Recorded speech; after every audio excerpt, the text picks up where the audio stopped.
بسم اللہ الرحمن الرحیم۔ آج کے درس میں ہم اسم کی تقسیم الثامن پڑھیں گے اور آخری تقسیم ہے۔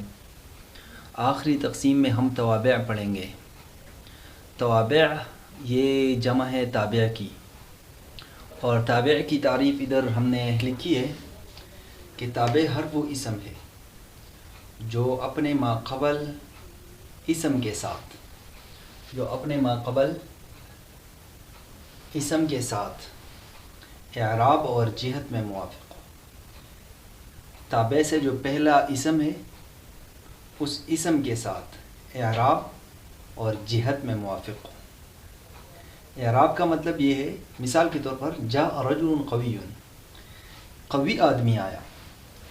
اب دیکھیں نا، یہ جو رجل ہے یہ چونکہ جہت میں فاعل ہے، کس کے لیے؟ جاء فعل کے لیے، لہٰذا قوی بھی جہت میں فاعل ہی واقع ہوگا۔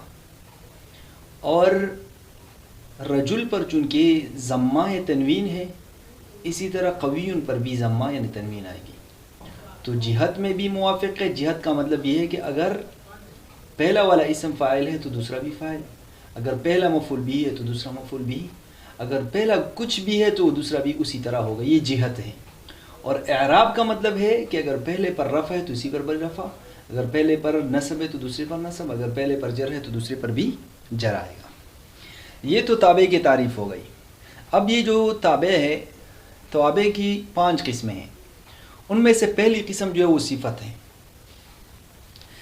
صفت کی تعریف انہوں نے لکھی ہے کہ صفت ہر وہ تابع ہے جو اپنے متبوع کی اچھی یا بری صفت کو بیان کرے۔ اب دیکھیں نا، جاء غلام جمیل، غلام یہ متبوع ہے اور اس کا ایک تابع ہے جو جمیل ہے، تو یہ جو تابع ہے یہ اپنی اس متبوع کی اچھی صفت بیان کر رہا ہے، لہٰذا یہ جو ہے یہ صفت ہے۔ ہر وہ اسم جو اپنے متبوع کی اچھی صفت یا بری صفت کو واضح کرے، ظاہر کرے، بیان کرے، اس کو ہم صفت کہیں گے۔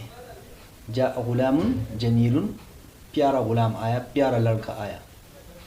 پھر اس صفت کی 2 قسمیں ہیں، ایک ہے صفت حقیقی اور ایک ہے صفت سببی۔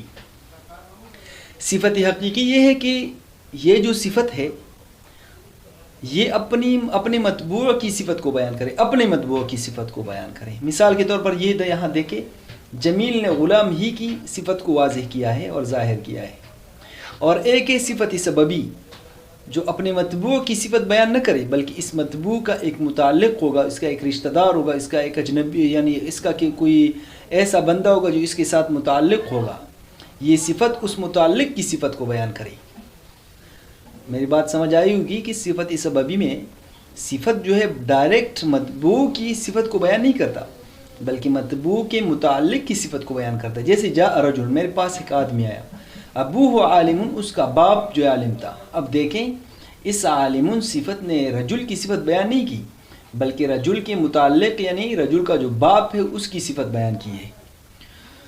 اچھا، پھر یہ جو صفت حقیقی ہے یہ اپنے موصوف کے ساتھ 10 چیزوں میں سے 4 میں موافق ہوگا۔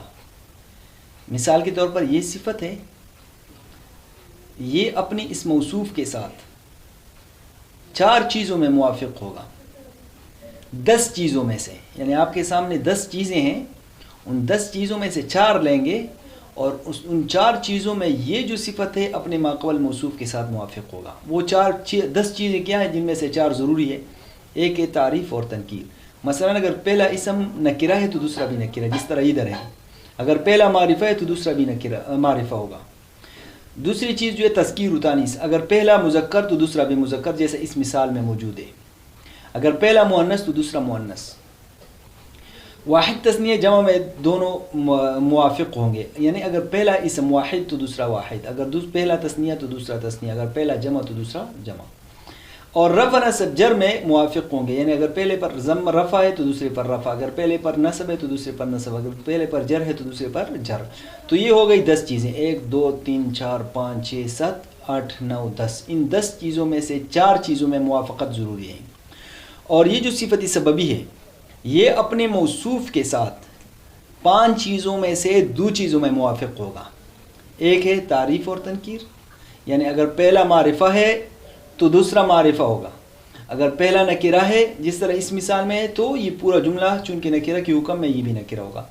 رفع نصب جر، یعنی اگر پہلا مرفوع ہے تو یہ بھی مرفوع ہوگا، اگر پہلا منصوب تو یہ بھی منصوب، تو یہ دو چیزوں میں موافق ہوا۔ یہ تھی صفت کی تفصیل۔ آگے توابع کی جو دوسری قسم ہے بدل۔ بدل کی تعریف ہم یوں کریں گے کہ یہ وہ تابع ہے جو نسبت سے مقصود ہو، یعنی آپ یہ سمجھ لیں کہ ایک بدل ہے اور ایک ہے مبدل منہ۔ مثال کے طور پر جاء زید اخوکا، زید آیا یعنی آپ کا بھائی۔ اب یہ جو زید ہے یہ مبدل منہ ہے اور اخوکا اس سے بدل ہے، تو اب اس کلام میں بدل مقصود ہے، یعنی آنے کی جو نسبت ہے یہ دراصل بدل کی طرف ہے۔ یہ جو زید ہے یہ صرف وضاحت کے لیے آیا ہے، اس کی ضرورت بھی نہیں تھی اگر آپ صرف یوں کہتے کہ جاء اخوکا، آپ کا بھائی آیا۔ تو بدل کی تعریف یہ کہ یہ وہ تابع ہے جو نسبت سے مقصود ہو، یعنی مبدل منہ مقصود نہ ہو بلکہ یہ بدل خود بخود مقصود ہو۔ اچھا دیکھیں، ہم مثال کے طور پر ہم کہتے ہیں اللہم صلی علی سیدنا، یا اللہ درود السلام ہو ہمارے سردار پر، محمدین یعنی محمد پر۔ اب آپ بتائیں کہ سید پر درود السلام بھیجنا مقصود ہے یا محمد صلی اللہ علیہ وسلم پر، یعنی محمد صلی اللہ علیہ وسلم ہر پر ہی مقصود ہے۔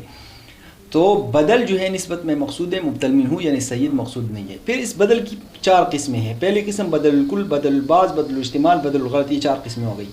بدل الکل کی تعریف یہ ہے جس میں یہ جو بدل ہے اور مبدل منہ ہے دونوں کا مصداق ایک ہو، یعنی دونوں ایک ہی ذات پر دلالت کر رہے ہو۔ جیسے زید ہے وہ جس ذات پر دلالت کر رہے، اخ بھی اسی ذات پر دلالت کر رہے۔ ایسا نہیں ہے کہ زید جو ایک ذات پر دلالت کر رہے، اخ ایک الگ ذات پر دلالت کر رہے ہیں۔ اچھا بدل البعض میں یہ ہوتا ہے کہ یہ جو بدل ہے یہ مبدل منہ کی ایک جز پر دلالت کرے گا، جیسے ضربت زید، میں نے زید کو مارا، رأسہ یعنی اس کے سر کو مارا۔ اب دیکھیں یہ زید جو ہے یہ پوری ذات پر دلالت کر رہا ہے، لیکن رأس جو ہے وہ صرف ذات کے سر پر دلالت کر رہا ہے۔ تو یہ یہاں پر یہ جو بدل ہے یہ مبدل منہ کا جز ہے، کل نہیں ہے۔ بدل الاجتمال میں ایسا ہوتا ہے کہ یہ جو بدل ہے یہ مبدل منہ کا نہ کل ہوتا ہے نہ جز ہوتا ہے، بلکہ یہ جو بدل ہے یہ مبدل منہ کا کوئی رشتہ دار ہوتا ہے، کوئی متعلق ہوتا ہے۔ جیسے اس مثال میں دیکھیں سلب زید، زید کو سلب کیا گیا، ثوبو یعنی اس کے کپڑے کو۔ تو آپ دیکھیں یہ جو ثوب بدل ہے نہ یہ زید کی ذات ہے نہ یہ زید کی ذات کا کوئی جز ہے، بلکہ یہ ایک متعلق ہے جو زید کے ساتھ موجود ہے۔